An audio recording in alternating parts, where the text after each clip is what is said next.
You're watching Force 13's live streaming service.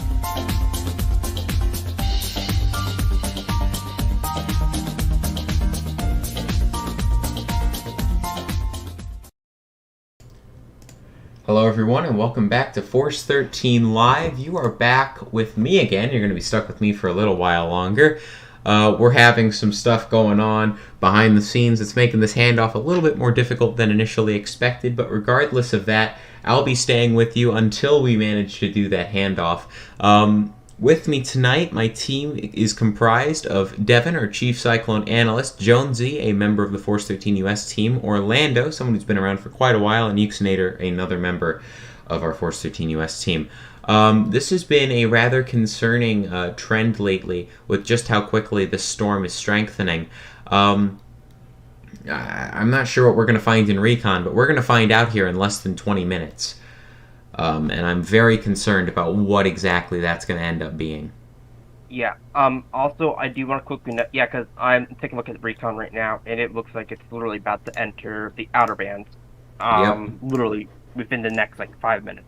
Yep. And also, I do want to mention that, I think the storm slowed down. It's not going as fast as it was going before, I don't think. It does not look like it's moving very fast. And I don't like that. I don't like that at all. When I take a look at current satellite, it is currently right about over that 225 OHC. Yikes.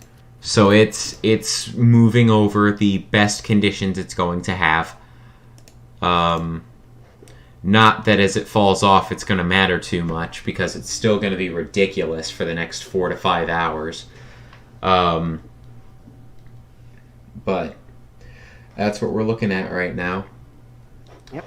And I want to mention that it's obvious it's actually extremely obvious if you look at a side-by-side comparison of where the storm was at when the Recon initially left and where it is at now.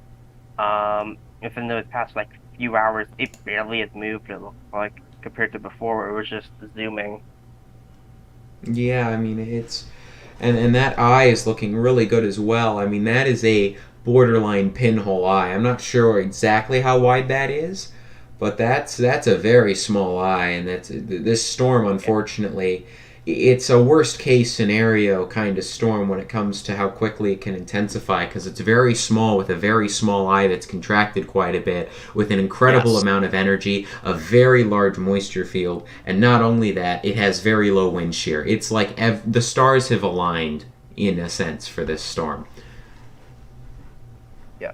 So, go ahead. No, you can go. What I was going to say here is that when we were talking about this storm in the last Recon pass, Kay and I were deliberating back and forth about this storm, and I was basically just trying to explain, look, the hurricane force wind field of this storm is only 40 nautical miles across, and Recon's reporting an eye of 25 nautical miles across. That's not sustainable. Either the hurricane force wind field is going to be pushed out, or the eye's going to shrink. Lo and behold, the very next Recon pass, an hour and 20 minutes later, the eye was down to 17 nautical miles. And I said that this is probably going to keep on contracting to be about in the range of 10-15 nautical miles, and it looks like that's pretty much where we're at here.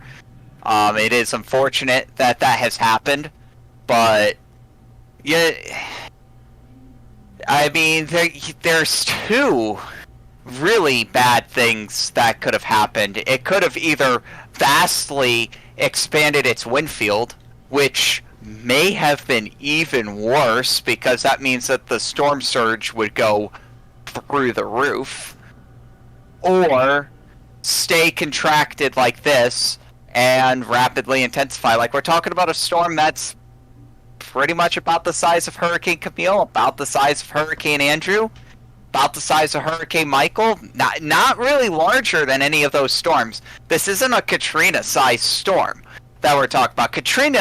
Katrina was 3 times larger than that. You could fit 3 Idas inside of Katrina and still have room left over. That's ridiculous. That's utterly ridiculous. So, Yeah. We've got a.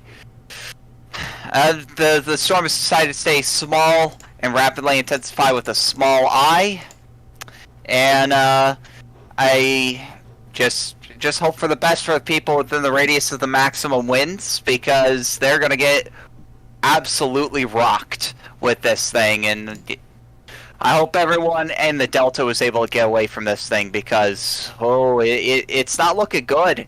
It's not looking good. No, it's not looking good at all. I am not looking forward to what Recon has to say at all. It's going to be... I'm hoping that we're going to find a storm that is in the high 950s, 110, 115 miles an hour. You know, like that's a best case scenario at this point. Is, I would say, extremely unlikely. I would say that I would say especially the pressure. I think the pressure is too much of. Oh yeah. Winds, I think, are also going to be higher than that. I don't know how much higher though, but we'll wait and see. As it enters the outer bands within the next, I would say, 5 minutes or so. Yeah, we'll see. We're gonna find out what's going on with this storm here in short order. And, it's going to be something that we're going to have to deal with. And, we're going to have to contend with just how strong this storm is. And, we've been very lucky in the past with just how much weaker the storm has been than it's looked. Hopefully that luck stays again. We don't know. And we're going to find out here very shortly just how much stronger this storm has gotten since Recon left. It would have been very nice if Air Force 303 had been able to get here when it was supposed to, because then we'd know exactly what's going on. But, it is what it is. I'm grateful that the Hurricane Hunters have managed to get this flight together at all, so we're able to see data now instead of having to wait until the next scheduled flight. Because that would have been terrible. So around 150 miles out, they're already receiving tropical storm white level wind. That's about right. That seems like it is a fair bit farther out than at the previous recon, which I guess is to be expected when you have a rapidly deepening storm like this. I guess your tropical storm force wind field, it's going to expand a bit. This storm is... It's really starting to look good. That eye is looking so good right now. I do want to comment that the tropical storm force wind field has expanded a little bit, but the hurricane force wind field has not expanded in the way that we were expecting. It does not seem to have expanded at the rate that we were thinking it was going to. So that may be a good thing for storm surge at the very least. Yeah, that'll definitely be good news for storm surge. And hopefully, does that mean that we could see a lower CDPS rating? No, we're solidly in stage 7. That's not going below stage 7. We're talking about a storm that is going to be a decent amount worse than Gustav at this point, still. And Gustav was a really bad storm for Louisiana, so not good. Not good at all. Hopefully, we'll see some good news come out of this soon. But unfortunately, as I said earlier, this looks like the stars have aligned kind of moment in terms of the conditions that this tropical cyclone has for strengthening. I'm not sure that I've ever seen an environment that just statistically, just looking at the numbers, has been better. It does appear that way. So we'll see what this storm does with it. Right now it looks like it's taking full advantage of it.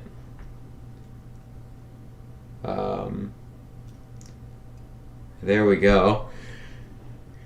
And yeah, there we go. It looks like Air Force 303 is now indeed in the storm. They have fully descended, and now we are going to just have to wait and see data. I will say, I can tell there are a ton of people looking at this data right now because every time I attempt to refresh this website, it goes down for a little bit.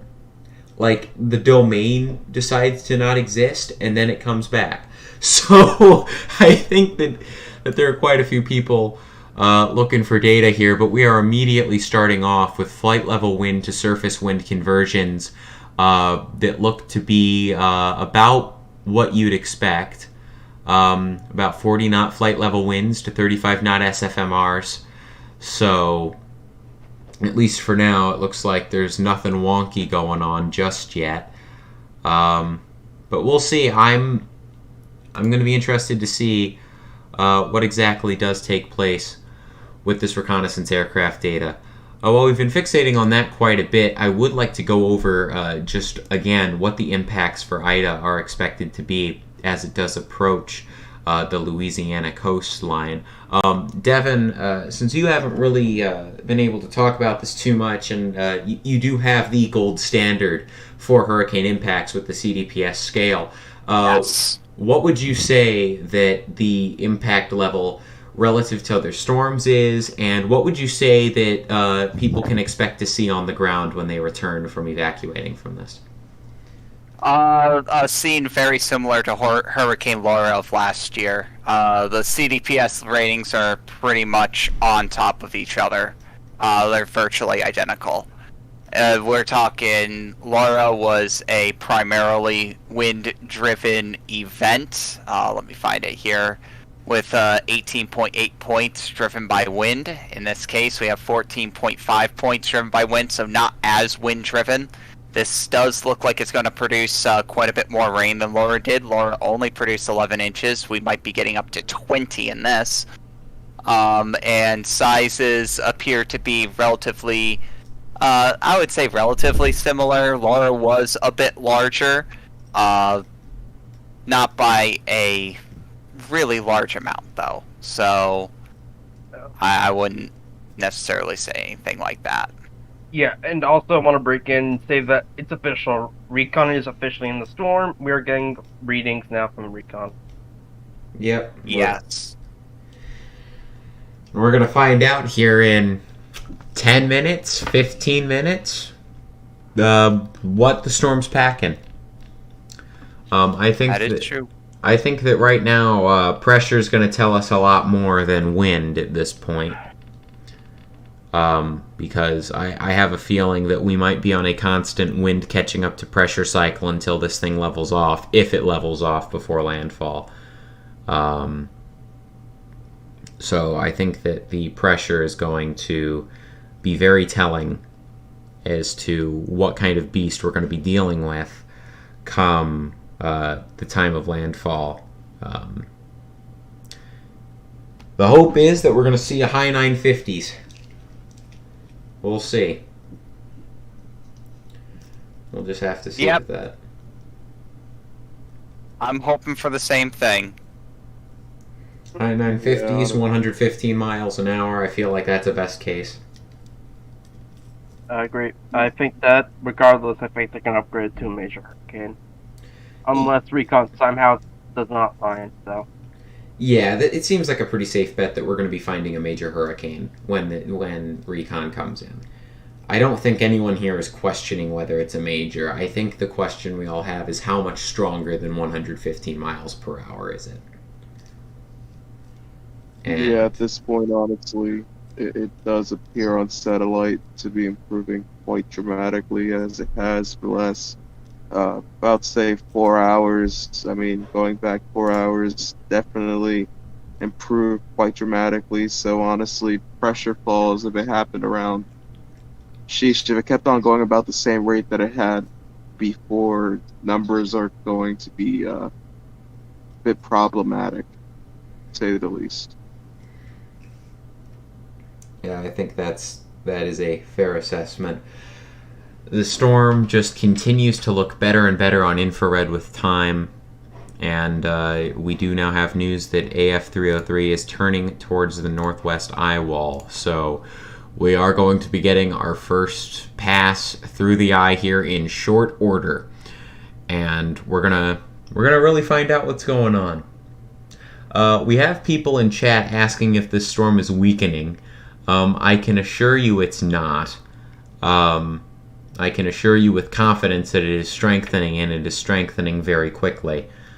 I think that everyone here would agree with that we are witnessing a rapidly intensifying tropical cyclone right now. The question is not whether it is rapidly strengthening, it is just how rapidly has it been strengthening, and just how far off are we from the truth in terms of this storm's strength. And should we get our next? So we're not very far off the truth. Yep. And I'm pretty sure that we are going to be getting our next data from the recon in like a few minutes. Yeah, we don't have too long. Yeah. Not long at all. We do have a question here, and Devin, I think that you'd be able to answer this pretty easily. Yep. What could IDA do that would make it a CDPS Stage 8? Is there anything IDA could do that would significantly up the CDPS from where it currently is? Way above the intensity forecast by NHC. Okay. I don't see the size changing. I don't see the rainfall changing that much. The only way that storms really fluctuate within 24 hours, unless something catastrophic happens to the storm, which isn't going to happen here, considering the circumstances. There's not really going to be any big expansions to wind field or the rainfall predictions, so basically the only thing that could possibly jack the CDPS rating up is going to be stronger winds. That's already the main threat with this. Of course, surge and inland flooding threats with almost 2 feet of rain and well over 10, maybe even possibly 15 feet of surge. You know, when we're talking that a 10 to 15 foot wall of water is the least of your concern, that should tell you just how significant of a storm this is going to be. Because 115 mile an hour winds are absolutely no joke. Going up to 160 mile an hour winds, which is what it would require to get up to Stage 8, which that would put it into Katrina territory. I hope it doesn't go anywhere near there. That would be pretty bad. Alright, we got an update from the recon. It is starting to head in, and it has already found winds above 50 knots. Wow, and we're on the outer bands. All right. So this is it. This is the time to gear up. This is the time to see what exactly we're going to find, and I'm sure as soon as we do get those findings, we will immediately be updating our intensity estimates. All of that. We'll be doing that very quickly. We'll be getting out a special recon and aircraft reconnaissance fix pretty much immediately. Even though I don't think the northwest side is going to sample the maximum wind band of this storm, that should be taken into account. I think that whatever we find in the wind northwest is probably going to be 5 knots lower than what the actual maximum is going to be. But we'll just run with whatever recon finds in the northwest sidewall and adjust from there. If it finds it stronger in the northeast sidewall, we'll just do another fix. Also, I do have another update. We have a severe thunderstorm warning related to Ida. Okay. This one is also in Florida. This time it's for East Point, Caribou, Friedels, Sumatra, Dalkeith, Wilma, Orange, and Vila, and Apalachicola, Florida, until 1 a.m. Eastern Daylight Standard Time. This part has 60 mile per hour winds, and paint size still possible. So, cool story. Yes. I would like to say we are about to get into a point where we are going to be able to see on Doppler radar velocities the strength of the storm. Oh. And this is going to be really telling. Yeah, I don't know about that, because the radar is going to be shooting about 20,000 feet into the atmosphere, but sure. Well, I'm just saying that when we get that, I think it would be reasonable to say that the quadrant with the maximum winds at the surface will be the same quadrant with the maximum winds that far up. Yes, but also you have to realize that the winds that you're going to find are only going to be the winds that are pointing directly at or directly away from the radar. In this case, I don't know where this is positioned to the radar. I assume it's to the south-southeast. Yes, that's correct. So that means that it would be off. The winds that the radar would sample would be off at 90 degrees from that vector in either direction. So, not necessarily. Radar can be quite suspect, to say the least, because you don't know what you're sampling.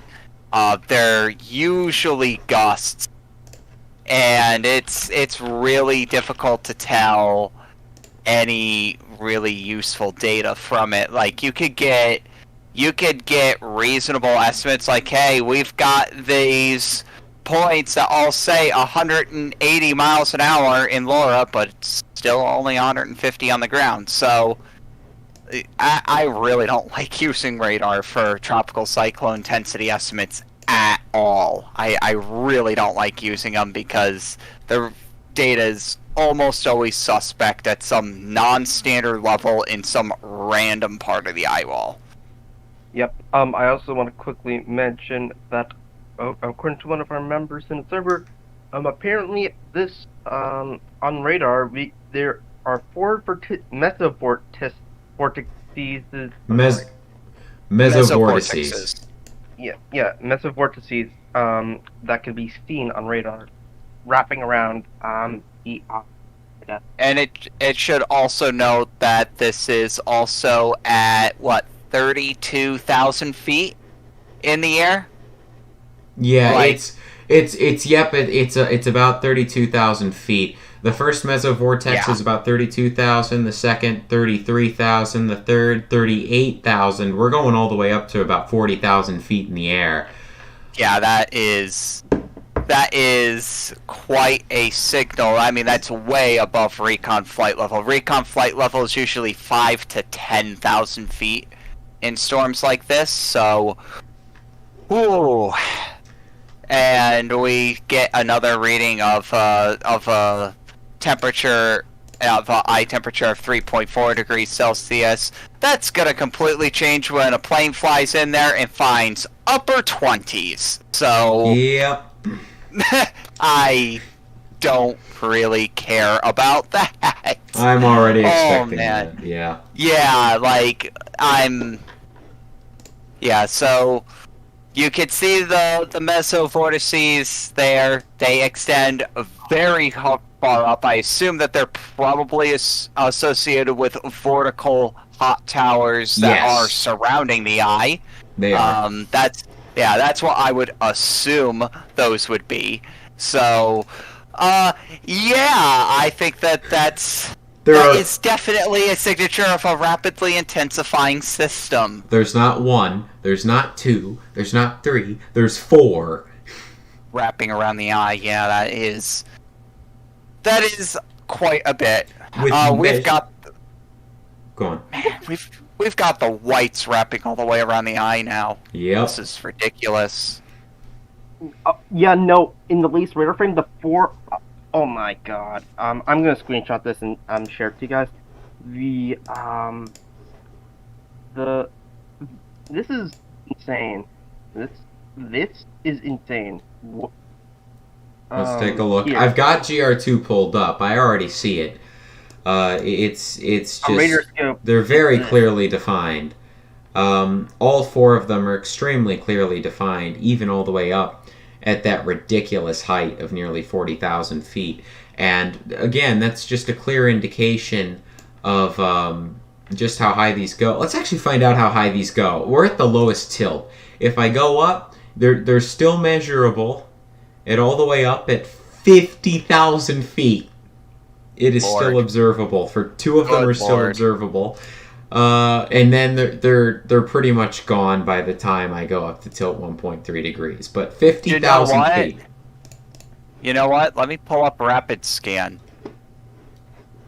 Let me pull up a rapid scan of that. Yeah. Let me see if I can see this on rapid scan. That latest 'Cause southern hot tower's the one that's going up 50,000 feet. That one on rapid The- scan. The southwestern one or southeasterly one? The one that right now is just smack dab in the middle, south central one, the brand spanking new one. Alright. The brand new one. This is actually rather strange because it's a bit farther behind. So I'm assuming that the southeastern one on Euxinator's image now is the one that you're just now seeing on the rapid scan. Yeah, I'm just looking it up because my rapid scan, of course, I'm a bit further behind than you are. My latest image is 423 UTC, so that's actually pretty recent. I'm at 404. You're at 404. I'm Okay. at 404. It's because I'm using tropical tidbits. Actually, That's probably my here- problem. Well, I'm talking about radar. Oh, yeah. My latest radar scan is from on GR2 here. It's pretty recent. It's actually downloading a new one, so I can't see the current time until it Oh, excellent. finishes that up. But what I can tell you with a lot of confidence is that we're pretty much in. It's pretty recent. It's going to be the latest frame.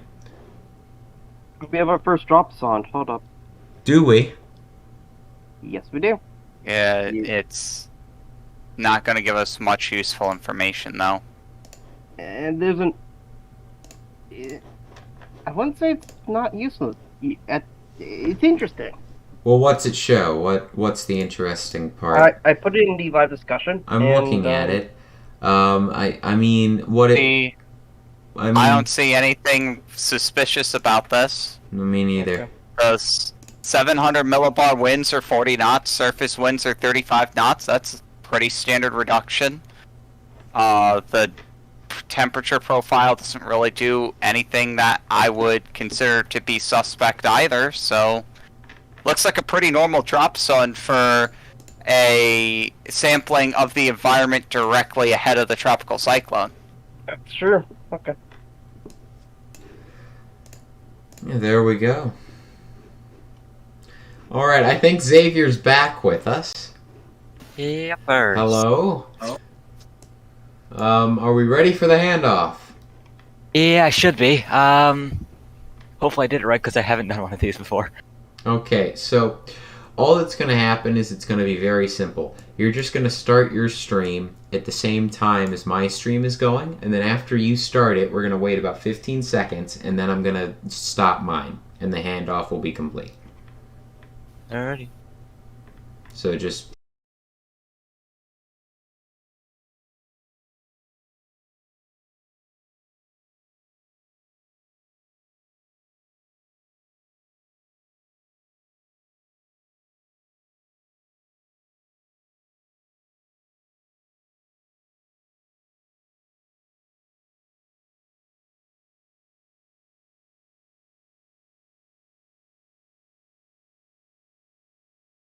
is complete. Yes, so looks like that is now my cue to begin hosting this thing. Of course, we're looking at the tropical tidbits imagery for right now.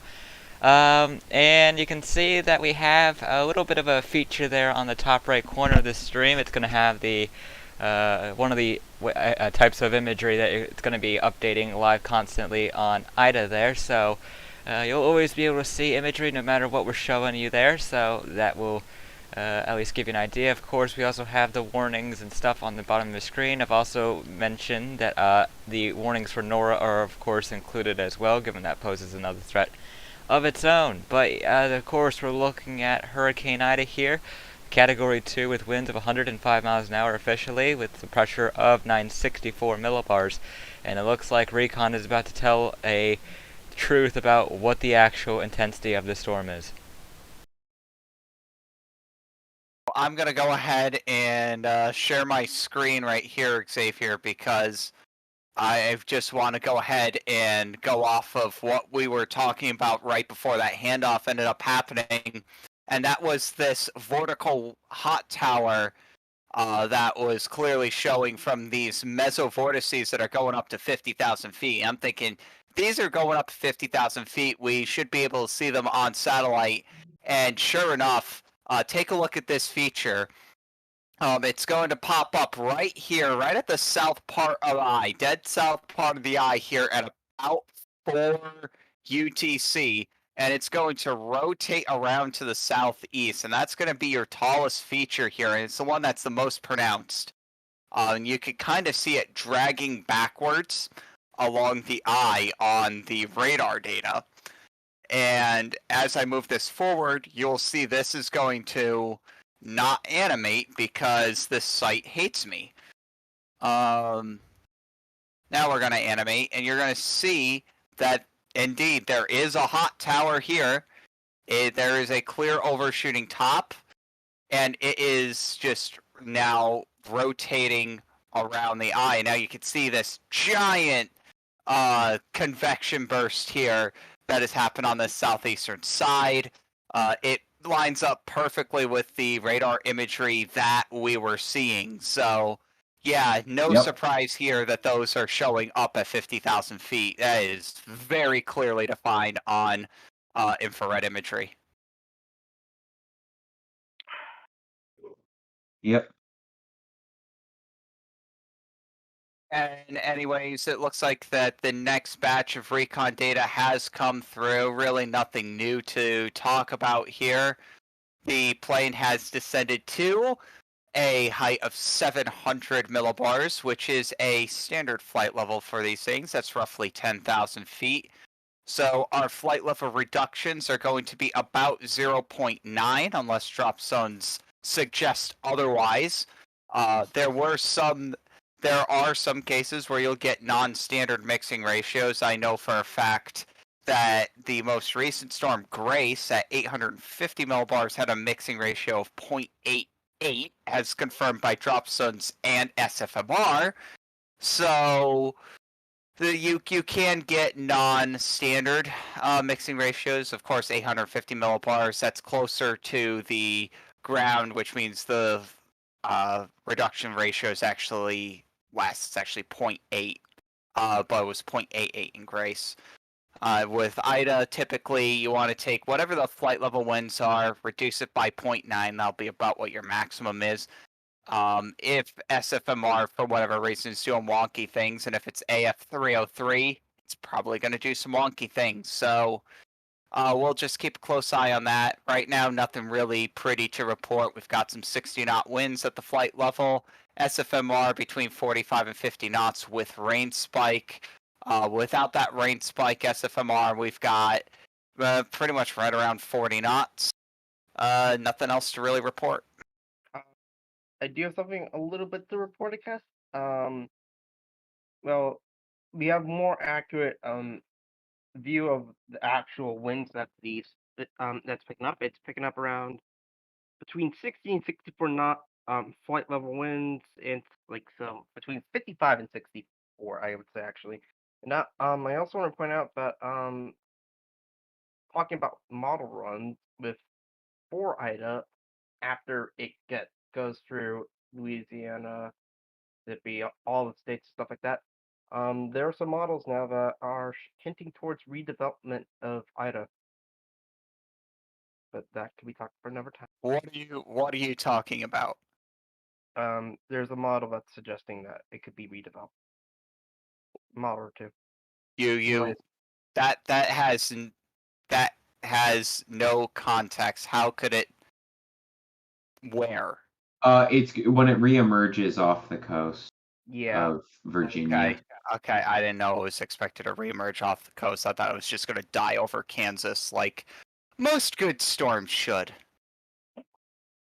The current expectation is that it's going to die over West Virginia. Oh, don't die over West Virginia. Go to Kansas. That's where all the real storms die.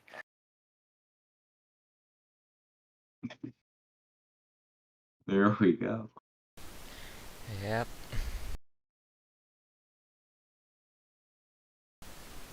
Another? Go ahead, Xavier. Oh, I was You- about to ask if there was anything new with Recon, but if you had something to say, that's fine. Oh, no, I already discussed everything new with Recon. Recon should be getting some more data in the next few minutes. So and this will be within. I would say it would be approaching the eye at that point. Really approaching it, and I can tell you is that in the last half an hour or so, it does appear, at least on infrared, can't confirm this with radar. We've got a couple people here with radar scope that could definitely confirm this a lot better than I can, but at least on infrared, it does look like that the eye itself has just shrunk ever so slightly, just a little bit. Can confirm on radar.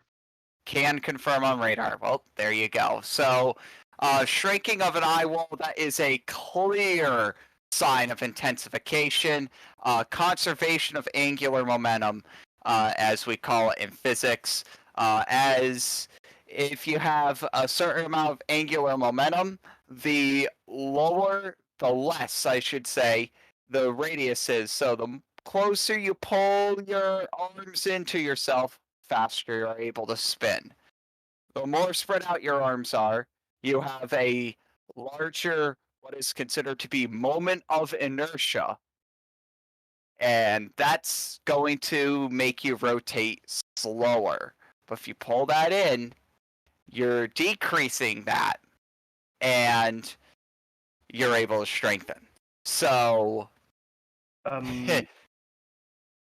according to radar, the eye has dropped from 27 nautical miles wide or something like that to 18 miles. It has shrunk significantly. You can actually, I have my GR2 radar loop screen shared right now so everyone can see it. You can see here rather clearly, first of all, that eye has shrunk. And secondly, you can see those 4 mesovortices that are almost perfectly spaced out in each quadrant. That's absolutely nuts. I've never seen that before. Oh no. It's starting to pick up. What's it? The Recon is starting to now pick up hurricane level, flight level winds. Well, this was expected. This isn't anything surprising. The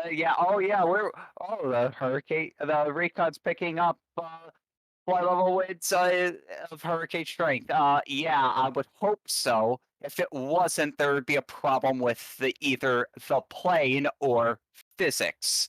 I know. I would assume the plane would be the incorrect measurement. Oh, okay. I just realized how close it was. Okay, that makes sense then. We do have extrapolated pressure. The pressure gradient is very tight, so Very tight in tight. fact that we're already seeing 2 millibar drops between 2 points, and we're not even in the eye wall yet. We're already seeing- down to 987. Yep. It's not looking good. And we already have high-end Cat 1 flight level winds, Cat 1 SFMRs. 80 knots, 80 knot Yeah. flight level. Yeah. So that reduces to 70 knots on the ground. SFMR would back that right up with 70 knots on the ground. Yep. So,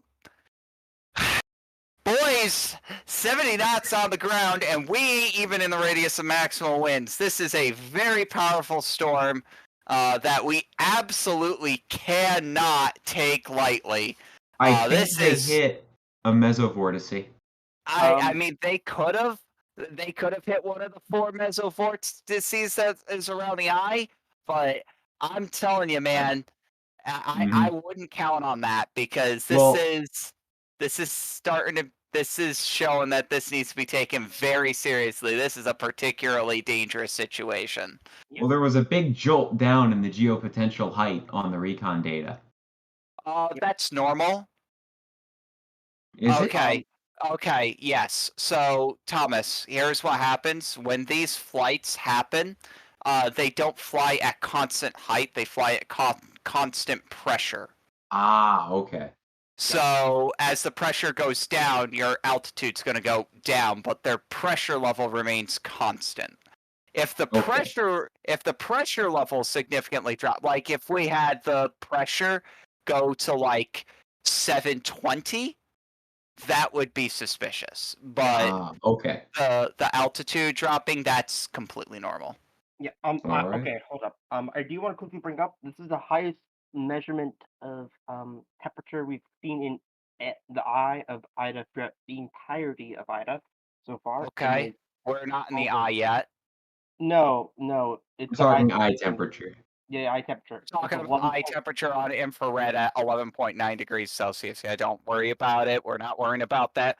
We're throwing all satellite estimates in the trash right now because we've got this beautiful AF-303 mission in here right now that's just about to hand us the holy grail of tropical cyclone information into our palms. We're taking this Ghost 16 data and we are hitting it with a baseball bat. That lettuce is exploding right now. We're Watch not even worrying about it. AF-303 stop reporting again. If that happens, I am going to not be very happy. I think it got struck by lightning the first time, and that's why I had to get turned around. That's really common, actually. Yeah. So it happens. But I also and then in that case I would also like to mention really quick, although like you said we have the plane, the ADT has called for Cat 4. Let's not We worry don't have about. Don't worry about. ADT doesn't Yeah. matter. No, It doesn't matter no. anymore. It doesn't matter Yeah. right now because we have Recon. Like I Yeah, said. don't pay attention to advanced. I wouldn't even pay attention to advanced Dvorak technique if we didn't have play. Advanced Dvorak technique should really only be looked at if you as like a last ditch Hail Mary attempt at getting an estimate on a storm. If you can't find microwave data, you can't find SAR data, you can't find SSMI data, you can't find SMAP, you can't find any data. And the subjective rather, if the subjective Dvorak estimates are looking kind of suspicious, which sometimes they do, then you could take a look at ADT, see what it says, but that is something that needs to be thrown away. That's something we don't even look at. And also, it looks as though now it really has a full ring, across. Does. I can definitely confirm that it does. Yeah, that eye wall is closed. Yeah, it's been closed for several hours now. Yes, it is good to go. It's getting closer to Louisiana as well. And I must say, I'm continuing to observe it getting smaller and smaller. Oh no. Yeah, of course I've got the Go 16 satellite view on my end here. You can really see it's really getting its act together, and you can really tell with the visible imagery there. Of course, you can see all the convective bands going on, and of course you can see that the IR imagery on the top right that I also got on there in a smaller screen. It's really getting itself together. Now, it's really taken off. Is there any viewer questions? Have we? I don't think that we've really paid attention to those. I don't know if we have a significant viewer base at this time at night or not, but is there have a lot of people in the stream right now? And I actually have not seen a question for the past few minutes. I just want to say, if you, I'll just get the question started. If you have any questions for us, just tag us at Force13 in the comments. That will help us Please. see these, and we will be able to answer these, because of course this is a very serious situation. If you have any questions, please let us know. We don't want to ignore any questions, especially if you're in the path of this, especially if you have any friends or family in this path. So we will take what we can get. I mean, our lead social media expert lives in New Orleans, and he promptly left today after the storm took a pretty good jog east. So yeah, I could definitely say we have advised a few people on how to evacuate out of New Orleans.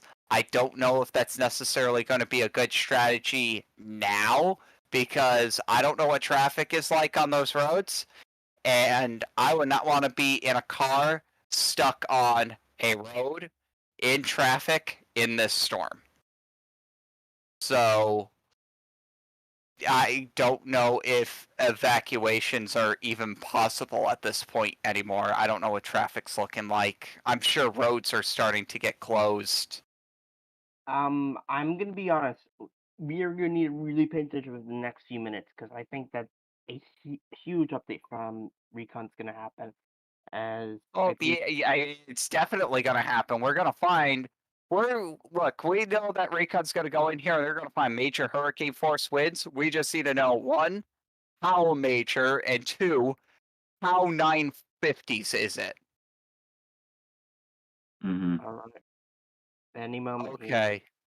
Apparently, a gust front has started to get into the city of New Orleans proper. As. So I would definitely, since the gust front has come through, that probably means that tropical storm force winds are not too far behind that, and those are pretty strong. Those are enough to really blow your car around on the road. So I would heavily advise, if you haven't gotten out of the way of this storm yet, I would advise not getting out. If you're in the Delta or if you're in New Orleans, if you're in the Delta, you really should have left. If you haven't left, I really hope that you're in a very sturdy structure that has 15 to 20 feet of building in it, so you're not submerged underneath water when the storm surge comes in, because that's what we're pretty much looking at right now. As far as New Orleans proper, with that gust front coming through, that's not looking good at all. I would definitely advise against evacuations at this point. Immediately get to a substantial shelter. We have 110 knot flight level winds, by the way. That's going to reduce to 100 knots on the ground, so easy major hurricane strength. But anyways, going back to New Orleans, you need to be in a very sturdy structure. We're talking about major hurricane force winds, 954 millibars. Major hurricane force winds that'll destroy any mobile homes or not well-built structures. Hold up. We got our update. We got it. Oh God, this is Yeah, bad. I already You already talked said about it. Oxinator. No, it's like the It's Recon. Recon. We know. We just talked about it. Oh shoot. Yeah, it's 110 flight level. 94. Yep. Yeah, this is bad. That's what we got. That's what we got. So we have a Category 3 hurricane. Yep, and it's not going to get any weaker from here. Anyways, going back to what we're going on, you need to be in a substantial structure, like you need to be in a well-foundationed home, with an interior room, with a sturdy interior room in it, because winds of this strength will be able to knock out exterior walls with ease. Roofs commonly fail at this wind speed, so roofs I wouldn't expect to survive at all, or at least significant damage to roofing is likely to happen if you're in the radius of maximum winds of this thing. And Another thing I suggest is do everything you can to protect yourself, protect your family, protect whoever from flying debris in those interior rooms, whether if it's mattresses, blankets, helmets, any sort of cushioning that you can possibly get between yourself and the environment. Again, you won't be able to trust a roof. You cannot trust roof integrity in a storm like this. You just won't be able to do it. Yeah, it's going to be a scary one to ride out here, folks. I wish everyone the best, but that's the best advice I could give you. Substantial structures, interior rooms, mattresses, blankets, helmets, anything to protect from flying debris. Don't trust the integrity of roofing or exterior walls or windows at all. I'm gonna we be had an honest. Absolutely. We had an Yeah. extrapolated pressure down to 954 millibars. Don't know Yep. how accurate that is. We need to wait for the sonde. Yep. But if we're anywhere close to 954 that, on the dot. that is not exactly what we were hoping for. So Yeah. I'm just looking at this right now, just seeing what we've got going on. It looks like at the flight level we didn't necessarily hit the dead center either. We'll have to see Nope. what the sun says. We got 110 knot flight level winds corroborated with a 95 knot SFMR. I would really like to see the drop zone on that because that suggests a trash mixing ratio. That is kind of suspicious. So I would really like to see an eyewall drop zone on that before I draw any conclusions from that data, but it is very likely a major hurricane. Pressure, I assume it's definitely lower than 960, probably lower than 958. So we'll I'm see gonna the drop break in zone. here and also mention the fact that they didn't even go for the strongest part of the storm. They didn't No, even they go for went- center of the eye. We know that. We know that. Yeah, we're when they Where? pass through the northeastern side, we'll find out just what the maximum winds are. Something that is interesting though is that the southeastern quadrant is significantly stronger than the northeastern quadrant. You know what, Thomas? That doesn't stress me because that southeastern quadrant has the strongest vortical hot tower and has that It strong does. mesocyclone. It does, yes. That actually doesn't surprise me one bit at all. So that might actually be counterintuitively the strongest part of the storm. Yeah. Yep. And eventually that will become the northeast part of the storm. And I think that I'm gonna be frank here. I think we're gonna see any minute now. I think we're gonna see a special update from the NHC. Well, we're an hour away from the intermediate advisory. I think they're just going to wait until 2 a.m. I can tell you that I'm going to personally wait for the central drop zone and the two eyewall drop zones. Usually when the recon makes a pass through the center, they'll drop 3 zones. They'll drop in the eyewall, then in the eye, then a second in the eyewall. Sometimes they only drop on one side of the eyewall. Hopefully they drop both. But usually that's what they do with the drop zones. They'll drop and the extended part of the quadrants to sample like the region around the cyclone, and then they'll sample 2 radius of maximum winds on either side of the eye wall, and then the eye itself. Yeah.